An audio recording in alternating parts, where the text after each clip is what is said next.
It's a trade frenzy, and this guy never stops. He is the author or co-author, plays a chief role. Inside Trading live right now and each and every week on the AFL website and the AFL app has all the latest contract, trade and draft news. You call him Calculating Cal. I just call him Cal. Cal Toomey, welcome. Good morning, Sam. Good morning, Tim. How are you guys?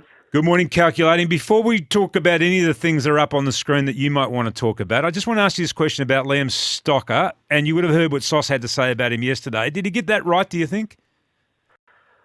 Look, he's obviously been in the system for 4 years and has had 3 coaches in that time who haven't managed to sort of get the best out of him. Look, he's aggressive, and that's, I think, the key part of his game that'll see other clubs come for him. And there has been some injury issues. We know about his mental health break as well at one point. Look, I think he's every chance to be on an AFL list somewhere next year, and a club could take a punt at him. As a delisted free agent as well, he comes for nothing. So that's where clubs will be enticed to have a look. When he was coming through the system, was there ever a question mark against his endurance at that time, Calculating? Not really, because he was playing midfield and dominating for the Sandringham Dragons. He obviously polled really well and won the Morris Medal that year. In a strong draft class and did some really exciting things, particularly in the back half of the year, more so than the front. But he was playing as a big body player. He could kick well on both feet. I remember that being a key part of why the Blues were keen on him as well. They obviously rated him in the top 5 or 6. That's why they traded that pick to make sure they could get up and get him. And that was a pretty strong draft. So, look, clearly didn't go to plan at the Blues, but that's not to say that second chances can't help some players. Well, we know Essendon have already met with him, and I believe that they're also looking at Tommy Phillips, are they? Well, Bombers are looking for some running depth to add to their midfield squad, and they've unearthed Nick Martin this year and obviously Sam Derham as well as wingman, but they are a bit light on in that area and keen to increase their running power. Tom Phillips could be an option there. Recently delisted by the Hawks, obviously a part of that Collingwood trade period in 2020. He's desperate to play on at a third club, still just 26, 115 or so games under his belt. So he could be one the club can get as a delisted free agent as well in that window, and that's what makes these guys appealing, because you don't have to go through the process of trade or negotiating anything just like that. If something fits, you can just make it happen. Speaking of Cal Toomey, AFL website, of course, Darcy Gardner's making Brisbane wait. Kelly did this last time before he re-signed as well. Should they be nervous, or is he going to put pen to paper on a new deal at the Lions, do you think? Well, Riley Beveridge reporting today that he will wait until whenever the Lions finish their final series to make that call on his future, which could be as soon as this weekend or, of course, the week after. But has had Victorian interest originally from Geelong. Restricted free agent, I think he really has gone under the radar for the best part of this year. So the Lions can obviously match an offer for him. There's only 3 restricted free agents left unsigned. Jordan De Goey, Lance Franklin and Darcy Gardner had a good final in the semi. Did Darcy Gardner. So lots happening at the Lions. Big watch from Josh Dunkley as future, of course, weighing up that Brisbane interest as well as Port Adelaide. 5-year offer from the Bulldogs as well. Also had a 5-year offer from Essendon, Josh Dunkley, but they're not in the mix at this point. But still a bit of a watch on Darcy Gardner and what happens there. Now, Richmond are about to bring in, or at least try to bring in, an influx of talent via GWS, of course. Now, what does it mean for this man? So, Riley Collier-Dawkins, Cal, picked 20 in 2018, 11 games in the years that he's been at Richmond. Hasn't obviously been able to cement a spot in that side. What's his future look like? Well, we talk about Liam Stocker. A pick or two after him in that year's draft was Riley Collier-Dawkins in that 2018 intake. Riley Beveridge reporting the inside trading that some clubs are monitoring the Collier-Dawkins situation at Punt Road, out of contract, inside midfielder, as you say, hasn't been able to break in that team consistently.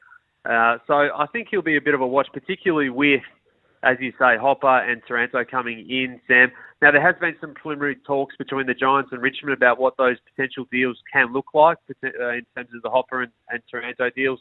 Giants football boss Jason McCartney in Melbourne at the moment and meeting some clubs. So things will pick up, and I think clubs are a lot more organised this time around than the last couple of years in terms of how these deals will shake out ahead of the trade period. But that's a bit of a wait and see for Collier-Dawkins on what comes in and what that could mean for his spot there. Another wait and see around the competition is Josh Walker at North Melbourne. He's been told he has to wait until after the trade period before his future is decided.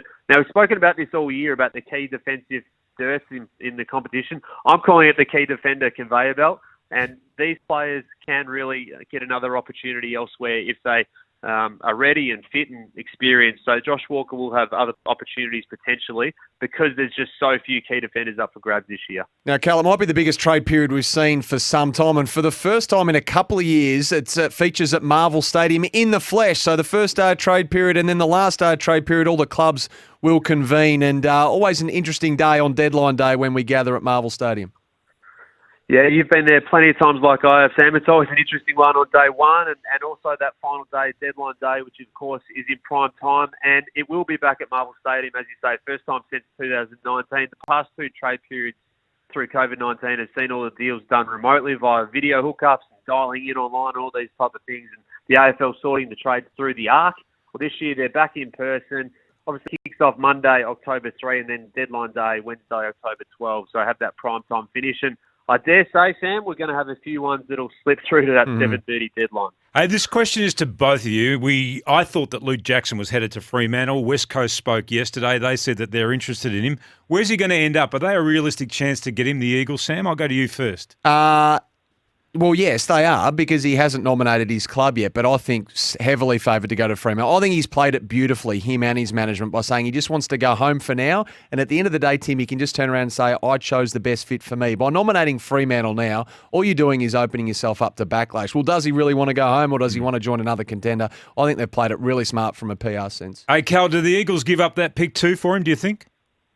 Well, no, and that's why I think that's why Fremantle are front runners in all of this, and why the view will be that he will land at the Dockers, because that is their prize pick. If they really wanted to grab him and use him, they could probably almost get a deal done just in solely using that pick. But they're keen to protect their draft hand. They've got 3 picks inside 26 this year, and keen to use those. So I'm not sure how they'd get it done without doing that, whereas the Dockers clearly are going to have a stack of selections this and next year, and I think they'll be able to get that one done more likely. Hey, Cal, I know you keep a close eye on the next generation of talent as well. Icon Park tomorrow, isn't it? The NAB League Boys Grand Final.